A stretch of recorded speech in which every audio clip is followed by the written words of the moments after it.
Going through this section inside of James was talking about how a person will look in a mirror and then notice something is wrong and not do anything about it.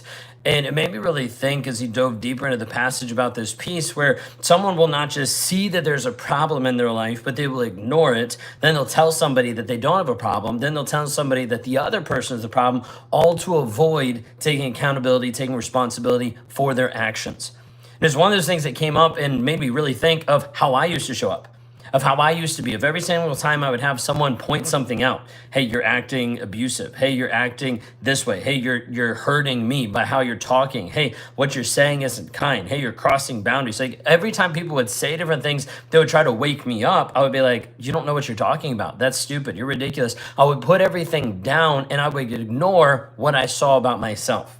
Simply because I didn't want to deal with what I was seeing. I didn't want to see a reflection of who I was because I didn't want to face the monster that was inside of me. This is what you see a lot of narcissists do. Looking at their life and ignoring every single thing about it that is bad and pretending to only look at the good. This is why a narcissist will not admit, the majority of times, he will not admit that he's wrong. Because admitting that he's wrong means that he's weak, means that he's less than, means that he's not good enough to come up with the right answer.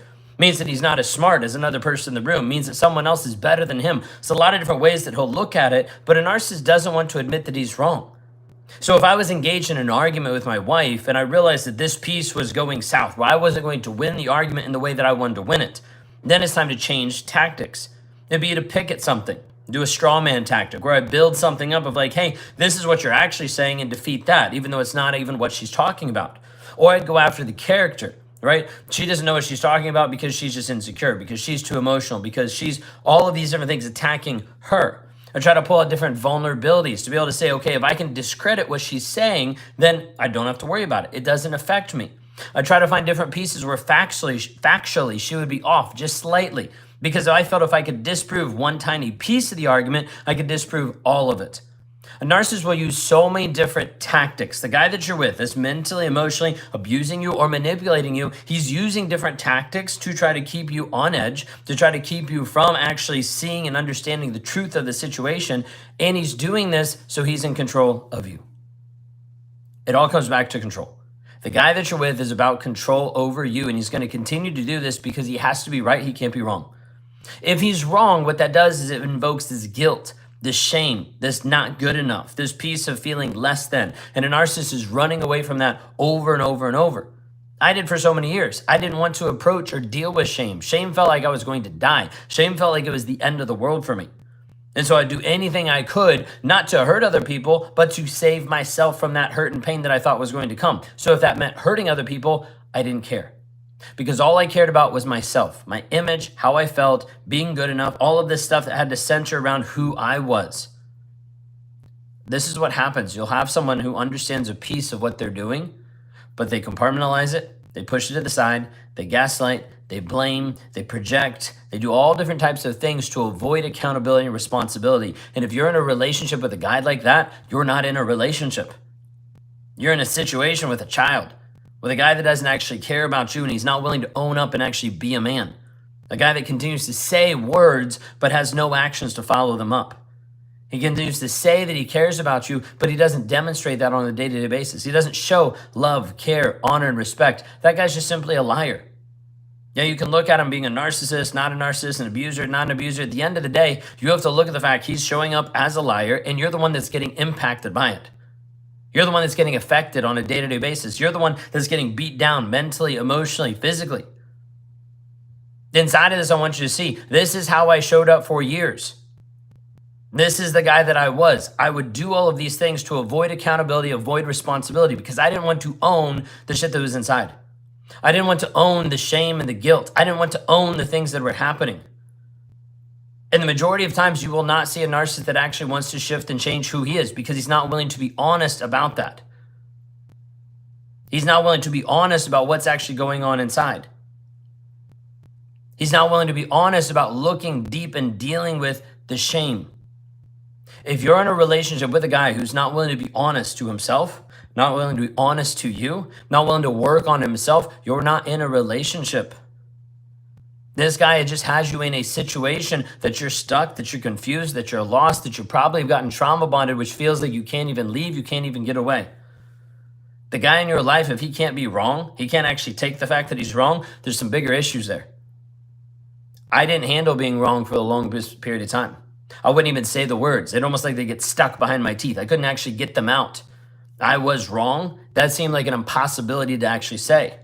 The closest I ever got early on was like maybe I was less right. But I would never actually say I was wrong because I didn't want to admit that to myself. The guy that you're with, is he going through the same thing? I'm not saying this to be able to build sympathy for him. I'm saying this to wake you up. Because that's how I was, and that's how I treated my wife in such a wrong and abusive way and manipulative way for such a long period of time. The problem is not whether he's a narcissist or not whether it's this or that or this or that. The problem is the abuse that you're currently accepting. The manipulation that's happening that you're welcoming into your life simply because you're hoping he's going to change or get a little bit better, but so far you haven't seen anything actually come to fruition. He keeps telling you words, but you're not seeing action. Inside of your relationship, do you keep being sold the lie of all the words that he's telling you, but you haven't actually seen the fruit of it? You haven't seen the results of him growing and changing and transforming his life? Question inside of here, flip it back on you just for a second. Are you seeing action in your life healing, or are you spending all of your time and attention on him? Because if you're spending all of your time and attention on him, you still lose. You're like, but I want the relationship to get better. Okay, has it gotten better? No. Okay, how about we focus on you? Because if we start to focus on your healing, your growth, and your transformation, you're the only one here that can actually shift you. You can't change him. You can't love him to be better. You can't manipulate him to transformation. You can only shift and grow and develop you. Many times people ask me, what was the wake-up call that your wife did to you? It's like, she didn't. She left and she got her own healing. And that left me alone with no one else there to be able to blame or shame or guilt. The guy in your life wants to keep you stuck. The question is, how long are you going to keep accepting his abuse?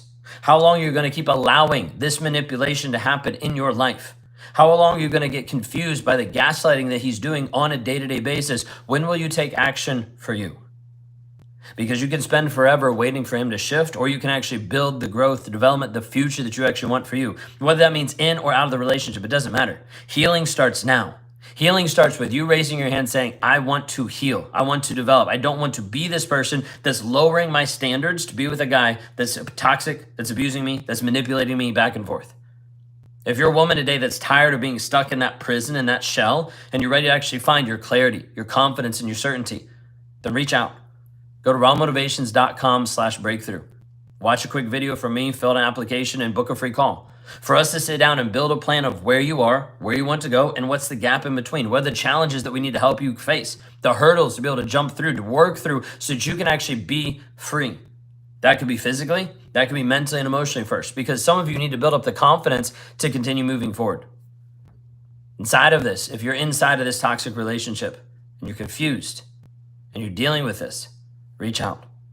Healing starts when you take action for you, not when you wait for him to change. Y'all have a blessed and wonderful day. Go to rawmotivations.com